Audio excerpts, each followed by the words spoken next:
Having an emergency reserve is the first rule of personal finance. That's always the first guideline, regardless of your financial circumstances. What exactly is an emergency fund then? How can I get one, and how much must I put inside? In this video, we will provide a comprehensive guide of everything you need to know about emergency funds. Before starting, don't forget to like and subscribe to the Financial Tech channel for more future updates.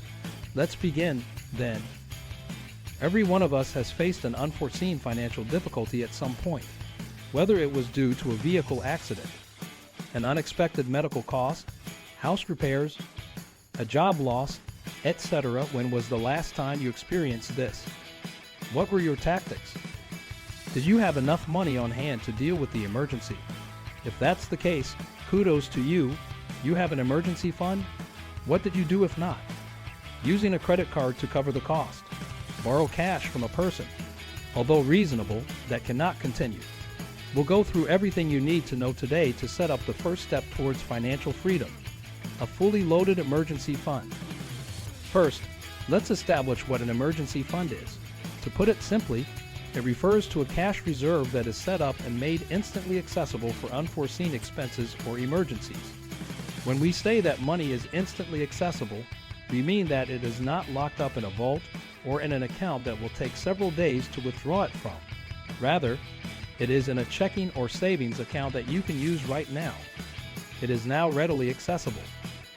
Why then would you need an emergency fund? There will always be unforeseen costs in life. Thus, the solution is simple. The fundamental query is whether you want to cope with only one emergency or two.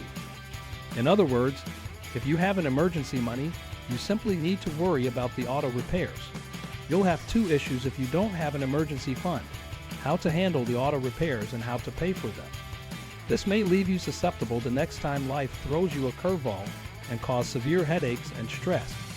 Trust me when I say that of all the stages to financial independence, having an emergency fund will offer you the most peace of mind. How much money should you put aside for emergencies? This response consists of two parts. You need $1,000 as soon as humanly feasible, to start with. The second is that you need to save away money that is equivalent to up to 6 months' worth of essential expenses, such as food, housing, and transportation, once you make progress on a few further financial independence measures. Notably, this excludes dining out and streaming subscriptions in favor of purely essential expenses. We concentrate on 6 months, since it is absolutely feasible that you would not be able to recoup your income for 3 to 6 months if you have an unexpected job loss or medical expenses. Finding an equal position after being laid off might take up to 6 months, depending on the economy, your qualifications, and prior work experience. Even historically secure corporations have lately begun announcing layoffs, even if we don't anticipate this to happen. Nobody ever anticipates anything happening to them until it really does. Have 6 months' worth of costs saved up so you can go through the storm if your job is lost. Where should I keep my emergency savings? Don't store it anywhere. That will take you more than a day to obtain. As was previously stated, you could want the money straight soon in a genuine emergency.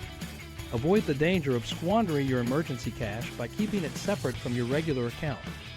Here are a few excellent locations to save your emergency savings.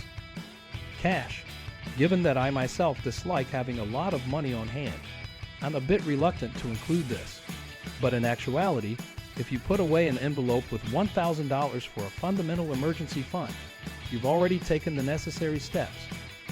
Your savings account should be linked to your checking account so that you can quickly access it. Money market accounts provide comparable features to checking accounts, albeit they are somewhat different. For immediate access to the funds, confirm that this account has debit card or check writing rights. What steps should you take to put money away for an emergency fund? You may do the following things to build your emergency fund. Reduce your spending. There's a good chance that some money is leaving your account that you don't need to spend. Take the pricey cup of coffee you always purchase on the way to work, for instance. Resign from the streaming service. Cook at home as opposed to going out to dine.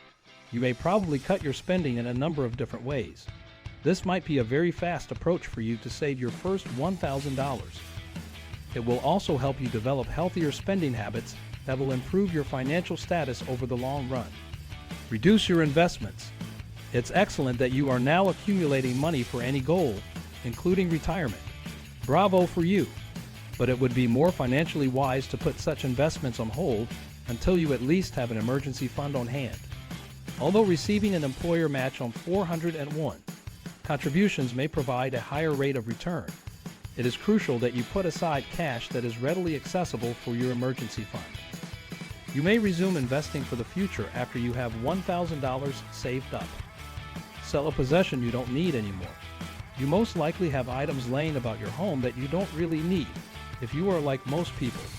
In this situation, you may assemble those items and have a garage sale or put them for sale on a website like Facebook Marketplace or Craigslist. How much money you can cobble together by selling stuff you don't absolutely need is often a surprise. According to a joke made by Dave Ramsey, a well-known financial guru who is a major supporter of having an emergency fund, you should try to sell enough household items to terrify the kids and dog. Save any tax refunds, bonuses, or more unanticipated funds. The best course of action is to keep the money you get rather than spending it, add to your emergency fund, or completely fund it all at once. Get a second job that may increase your income.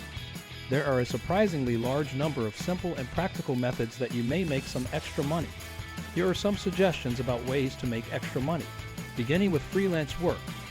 Grocery delivery for Instacart or Shipt. Delivering meals for companies that provide delivery services such as DoorDash, Grubhub, or Uber Eats. Driving for an Uber or Lyft competitor. Join Freelancer.com, Fiverr, and Upwork to start your own business. Work for clients on websites like TaskRabbit or Handy.com. Because you may work on your own time and make use of your resources and talents, gig labor is often a terrific way to make money. So long as it doesn't conflict with your business or personal commitments, you may drive for a few hours at night or on the weekends. You may choose when you are accessible and how fast you develop your emergency savings by creating your own timetable.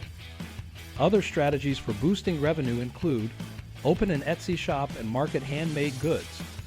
Online surveys are available on many websites, and you may use them to earn money by sharing your ideas.